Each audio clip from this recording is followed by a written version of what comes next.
Hello guys, আমার নাম ঋতুপর্ণা। দেখো আজকে আমার মা কি রান্না করেছে। মাংস, ভাত, টমেটো, লেবু আর পেঁয়াজ, আর একটা সাথে দিয়েছে লঙ্কা। আর তো নুন তো থাকেই। এবার এটা আমি খেয়ে দেখব।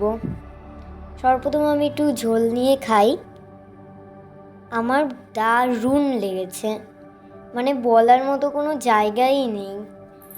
আর মাংসটা তো ভালো হওয়ারই কথা, কারণ আমি গন্ধতেই বুঝে গেছিলাম যে ভালো হবে।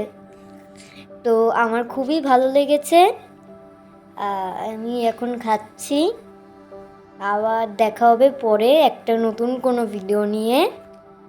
তোমরা অপেক্ষা করো ঋতুপর্ণার নতুন কোনো একটা ভুঁড়ি ভোজের ভিডিও জন্য।